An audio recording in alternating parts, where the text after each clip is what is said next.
आप जो है चटाई पे बैठना नहीं चाहते, जनता को सुनना ना चाहते, वीआईपी कल्चर में रहते, आप जनता से मिलना नहीं चाहते, कार्यकर्ता से मिलना ना चाहते, आदिवासियों के लिए आप आवाज़ नहीं उठा रहे, आप मुसलमानों और ओबीसी का हक मार रहे हैं, आप जो है जिनको जी हिस्सा उतना भागीदारी की बात नहीं कर रहे, आप राष्ट्रीय जनगणना कहते हैं मैं जीत जाऊंगा तो मैं करूंगा, तो जनता बेवकूफ़ है क्या? तो इसलिए जनता ने जो मैंडेट दिया है मैं जनता को सैल्यूट करता हूं, उन्होंने सही मैंडेट दिया है, इनको सही दशा दिशा दिखाया है। अगर आज भी ये चेते नहीं, आज भी अगर संगठित नहीं हुए, आज भी इन्होंने आवाज़ एक बना के नहीं उड़ा, तो आने वाले 2024 में जो ये 5 राज्यों में देखने को मिला वही रिजल्ट हमें 2024 में दिखेगा।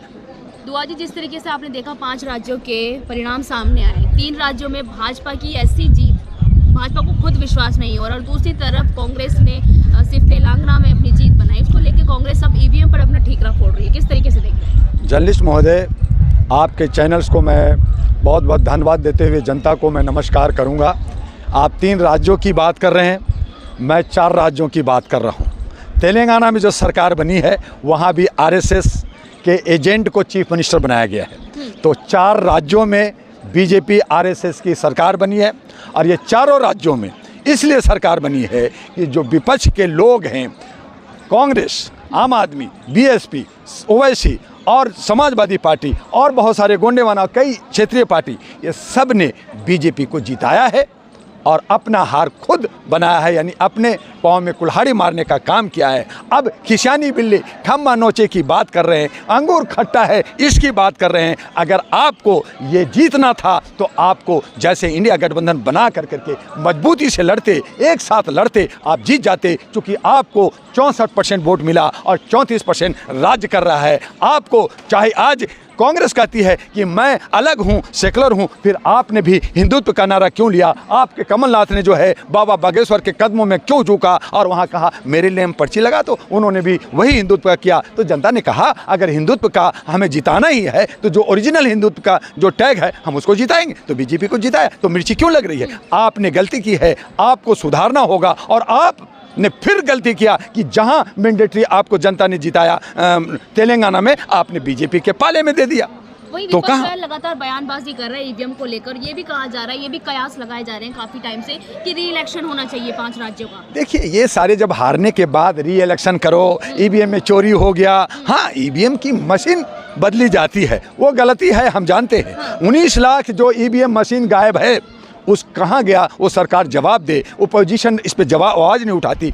दूसरी बात कि अगर ईवीएम में और बाकी जगह गलती है तो आपको इनको आवाज़ उठानी चाहिए कि जिस दिन वोटिंग हो रही है उसके सामने जब वोटिंग खत्म हो तो आप वहीं पे आप काउंटिंग कर दो, बटन दबाओ, आपने कर दो। तो 4 दिन और 8 दिन के बाद काउंटिंग क्यों? तो चोरी तो होगी, चोरी तो आप करवा रहे हो। चूँकि आप जो है राजकुमार बन के आप जो है अयासियाँ करके आप दरी पे बैठना नहीं चाहते, आप जो है चटाई पे बैठना नहीं चाहते, जनता को सुनना ना चाहते, वीआईपी कल्चर में रहते, आप जनता से मिलना नहीं चाहते, कार्यकर्ता से मिलना ना चाहते, आदिवासियों के लिए आप आवाज़ नहीं उठा रहे, आप मुसलमानों और ओबीसी का हक मार रहे हैं, आप जो है जिनको जी हिस्सा उतना भागीदारी की बात नहीं कर रहे, आप राष्ट्रीय जनगणना कहते हैं मैं जीत जाऊंगा तो मैं करूंगा, तो जनता बेवकूफ़ है क्या? तो इसलिए जनता ने जो मैंडेट दिया है मैं जनता को सैल्यूट करता हूं, उन्होंने सही मैंडेट दिया है, इनको सही दशा दिशा दिखाया है। अगर आज भी ये चेते नहीं, आज भी अगर संगठित नहीं हुए, आज भी इन्होंने आवाज़ एक बना के नहीं उड़ा, तो आने वाले 2024 में जो ये 5 राज्यों में देखने को मिला वही रिजल्ट हमें 2024 में दिखेगा। आप देखते रहना, 24 के बाद फिर इलेक्शन नहीं होगा, ये हिंदू राष्ट्र हो जाएगा, यहाँ पे जो राजतंत्र होगा, यहाँ पे मनुवादी राज होगा, यहाँ पे हिटलरबाजी होगा। आप अपना टांग अपना पैर खुद तोड़ा है, अभी भी वक्त है, जाग जाओ, इकट्ठे हो जाओ और इकट्ठे हो करके आप जो है ताकत के साथ नए नौजवान, नई महिलाएं को लेकर के, अहरा नेशनल पार्टी को लेके, अहरा राष्ट्रीय महागठबंधन भारत को लेके, डॉक्टर दुआ को से दवाई लो, इंजेक्शन लो, आपका इलाज डॉक्टर दुआ करेगा और आपको जिताएगा। और अगर आपको होश नहीं है, आपको लगता है कि मैं जो है बहुत बड़ा बहादुर हूं, मैं बहुत बड़ा जो शेर और चीता की लड़ाई जीत सकता हूं, तो जीत के दिखाओ ना। अमित शाह ने जो कहा था कि 2024 तक कांग्रेस दूरबीन से देखने को नहीं मिल रही, तो क्या वही तस्वीर 2024 के लिए बनाई जा रही है? मेरे भाई, कांग्रेस अपनी गलतियां खुद कर रहा है, अपने टांग खुद तोड़ रहा है। कांग्रेस के अंदर भी बीजेपी आरएसएस के लोग घुसे हुए हैं और कांग्रेस एक और सबूत दे दिया ना। मैं कह तो रहा हूँ, उनको एक तेलंगाना मिला, तेलंगाना में क्या कांग्रेसी कोई नहीं था? क्या और दूसरे लोग नहीं थे? उन्होंने आरएसएस के एजेंट को, आरएसएस के जो लीडर थे, आरएसएस के बीच में रहने वाला, आपने उसको चीफ मिनिस्टर घोषित कर दिया कल। क्या किया? तेलंगाना में कह रहे हैं कि वहाँ पर पढ़े लिखे लोग हैं, वो समझते हैं, पर तो ये जो समझ जनता है, नो नहीं नहीं, समझते हैं। मुझे एक बात बताइए, समझते हैं तो 64 जो आपको विधायक मिले उसमें क्या कोई कांग्रेसी नहीं था? क्या दूसरे लोग नहीं थे? वो आरएसएस का ही जो वो अभी चीफ मिनिस्टर बना है वो कौन है? वो पहले आरएसएस का कार्यकर्ता था, आपने उसी को बनाया। तो 3 राज्यों दे दिया, ऐसे दिया, एक राज्य और दे दिया, और एक राज्य में जो है मिजोरम में वो जो है क्षेत्रीय पार्टी जीती है। तो आप कहीं ना कहीं आप अपने को सिलेंडर किया है, आप अपने को हार नहीं मान करके ईवीएम का ठिकरा फोड़ रहे हैं, अंगूर खट्टा है, ये बेकार की बातें कर रहे हैं। वोट परसेंटेज कम नहीं हुआ तो टुकड़े टुकड़े गैंग तो रहे। यही तो मोदी जी ने कहा कि मैं नहीं जीता हूं, तुम लोगों ने मुझे जिताया है। वो हा हा हा कर रहे हैं। अरे जिताया है तो हा हा हा करेंगे, फिर रो क्यों रहे हो भैया? क्यों रो रहे? एक रोटी में टुकड़े टुकड़े सब बांट लिया, आप एक हिस्सा जो है लेकर के 34% लेकर के सरकार बना ली, फिर क्यों रो रहे हो? मत रो ना, आपने जिताया तो हंसो। और यही अगर आपकी चाल चलन ढाल रही तो आगे भी आपको इसी तरह से हार मिलेगी। मैं बहुसंख्यक का समर्थक हूँ, मैं ओबीसी एससी एसटी का समर्थक हूँ, लेकिन आज मुझे शर्म आ रही है कि बहुसंख्यक कहाँ गया, ओबीसी कहाँ गया, एससी एसटी कहाँ गया, किसान कहाँ गया, सैनिक कहाँ गया, ये सब कहाँ गया? ये खो गए। तो आप ताकत दिखा रहे हो, खाली रामलीला ग्राउंड पे आप जो है जंतर मंतर पे आप धरना प्रदर्शन कर रहे हो, अधिवेशन कर रहे हो, 200-500 रुपये इकट्ठा करके खा रहे हो, लेकिन आप एक अच्छा नेता नहीं बना सकते। तो मैं अपने ही समाज को कह रहा हूं कि तुम बिके हुए लोग हो और अपने वोट बैंक बन कर करके 500 शराब, यस मैं अपने ही समाज पे आरोप लगा रहा हूं कि ये 500 और एक शराब की बोतल लेकर के, कुछ चंद लेकर के साहब और ठाकुर और जो है जजमान को आप सैल्यूट मार करके अपना वोट का ये करें।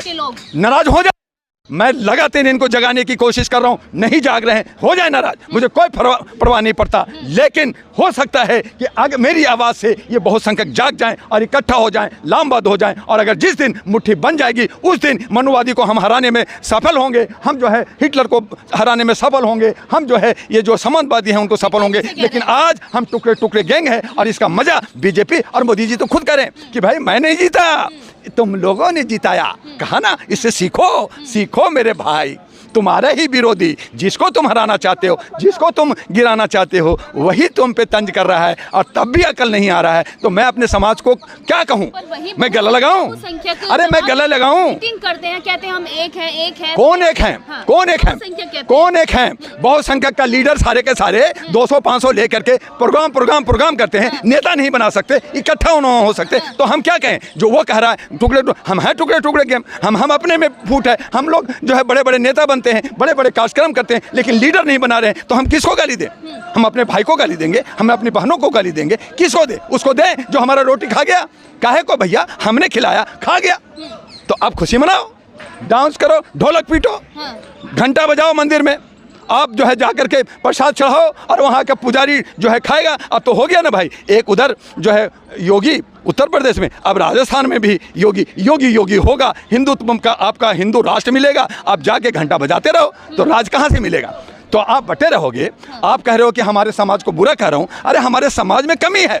जागरूक किया मैंने 37 साल से, मानवाधिकार पे उनको जागरूक किया, लेकिन ये जाग गए हैं, लेकिन अकल नहीं आया है। जरा सा अगर एक हो जाए तब ताकत बनाएगा, और अभी भी वक्त है। अगर ये 3 महीने में नहीं जागे तो आपको हमेशा के लिए गुलामी के धरातल में जाना होगा, 1500 साल पीछे जाना होगा, सनातन धर्म आ जाएगा। बैलेट पेपर से चुनाव की मांग कर रहा है विपक्ष, क्या लग रहा है 2024 में? मेरे भाई बैलेट पेपर, आपने बैलेट, मैं कहता हूं कि जिस दिन वोटिंग होती है उसके सामने काउंटिंग क्यों नहीं?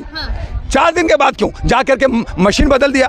अरे बैलेट पेपर में जो है गोली से भी बदला जा सकता है। तो बैलेट पेपर में ठीक है कि बैलेट पेपर से हो, हम उसकी भी मांग करते हैं, लेकिन अगर नहीं होता तो आपका अगर ईवीएम से हुआ तो उसको पकड़ो, उसको संभालो, उसको देख रेख करो। आप वोटिंग होती है जाके आराम से सो जाते हो।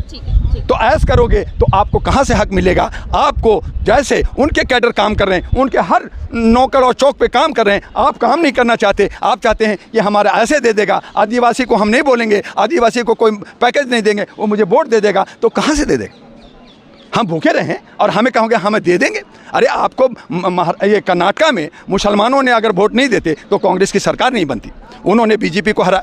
ऐसे ही बाकी 3 राज्यों में आपने वोट बटा, आपको जो है सीख मिला था, आपने तेलंगाना में क्या किया कि बीजेपी के लोगों को चीफ मिनिस्टर बना दिया। तो आप खुद सरेंडर कर रहे हो, खुद अपनी हार मान रहे हो और फिर रो रहे हो, तो ये गलत है। मैं इसका विरोध करता हूँ। मैं साफगोई के साथ, मैं जो सच वो सच के साथ आपके सामने हूँ। और अगर आज बहुसंख्यक और ओबीसी एससी नहीं जागा, नहीं इकट्ठे हुए, अगर ये टुकड़े टुकड़े गैंग एक नहीं हुए, नेतागिरी ज़्यादा नहीं, अगर काम कुछ लोगों को चंद लोग लेकर के अगर नहीं लड़े, तो यही हालत होगा जो आज देख रहे हैं 23 में, वो 24 में।